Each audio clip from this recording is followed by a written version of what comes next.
BA BSc Urdu fourth semester का chapter 1 आप लोग आज की इस वीडियो में पढ़ने वाले हैं, जिसका नाम है सहरुल बयान। पूरी कहानी की तरह मैं समझाऊंगी, जो कि आप लोगों को इजीली समझ में आएगा। इसलिए वीडियो को लाइक और शेयर कर दें, और चैनल पे पहली बार आए होंगे तो चैनल को सब्सक्राइब कर लेना, क्योंकि बीए उर्दू की सेमेस्टर 1 से लेकर सेमेस्टर 8 तक कंप्लीट तैयारी मैं कराने वाली हूँ इसी चैनल पर। और समरी आप लोग को वेबसाइट पर देती रहती हूँ, इसलिए वहाँ से आप लोग समरी नोट डाउन कर सकते हैं। वेबसाइट का लिंक डिस्क्रिप्शन में मिल जाएगा। तो चलिए वीडियो को मैं स्टार्ट करती हूँ और चैप्टर आप लोग को अच्छे तरीके से समझा देती हूँ।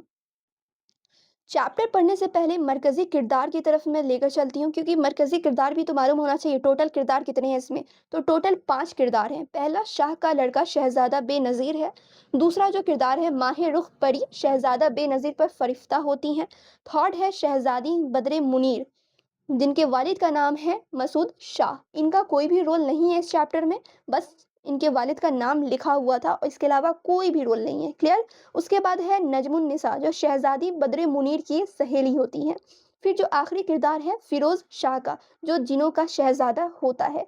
तो बस इन्हीं सभी के बारे में आप लोग को पढ़ना है। अब मैं चैप्टर को स्टार्ट करती हूँ।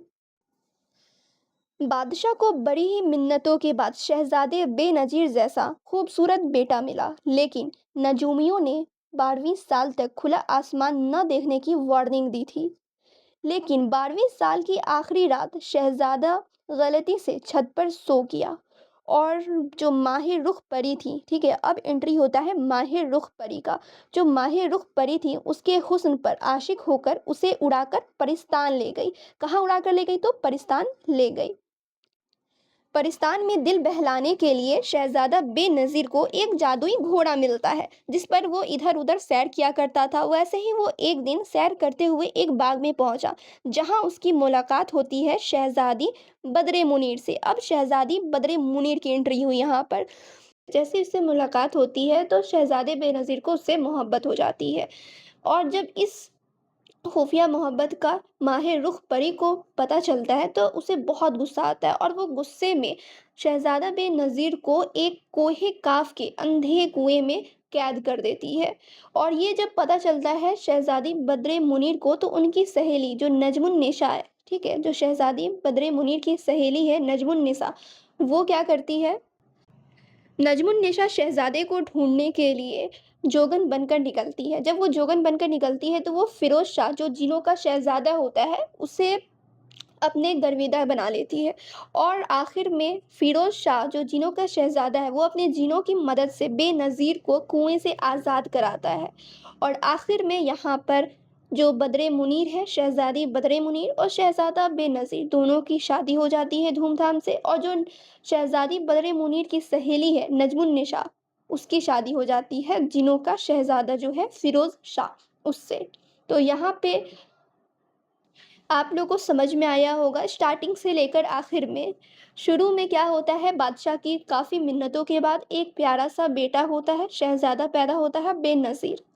उसे नजूमियों ने मना किया होता है कि 12 साल तक आसमान नहीं दिखाना है, लेकिन वो गलती से छत पर सो जाता है, और जो माहे रुख परी होती है उस पर फिदा हो जाती है और उसे उड़ाकर ले जाती है परिस्तान। परिस्तान में उसे एक घोड़ा देती है। वो घोड़े पे इधर उधर घूमता था, और घूमते ही घूमते वो एक दिन बाग में पहुंच जाता है, जहां उसकी मुलाकात होती है शहजादी बद्र मुनीर से। और जैसे उससे मुलाकात होती है वो उससे मोहब्बत कर बैठता है। और जब इस खुफिया मोहब्बत का पता चलता है किसे?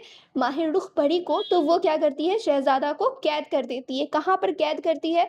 तो कोहे काफ, ठीक है, कोहे काफ के अंधे कुएं में कैद कर देती है।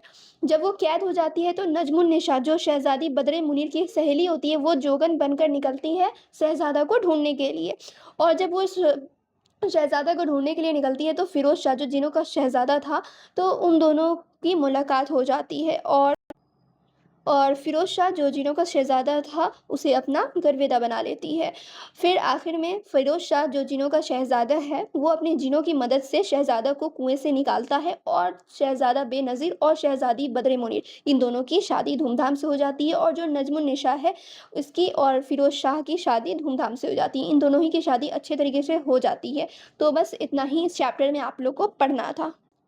और अगर आप लोगों को सहरुल बयान इस चैप्टर का खुलासा चाहिए, पूरा समरी चाहिए, तो वो आप लोग कहाँ पर मिल जाएगा, तो वेबसाइट पर मिल जाएगा, जिसका लिंक डिस्क्रिप्शन में मैं दे दूँगी, ठीक है? इस पे क्लिक करके ये सारे को आप लोग नोट कर लेना। ये जो समरी आप लोग देख रहे हैं, इसे नोट कर लेना। यहाँ तो मैंने ओवरऑल कहानी समझा दिया है, जिससे कि आप लोगों को समझ में आए, और नोट अगर आप लोगों को समरी करनी है, तो वहाँ से आप लोग कर सकते हो वेबसाइट पर से।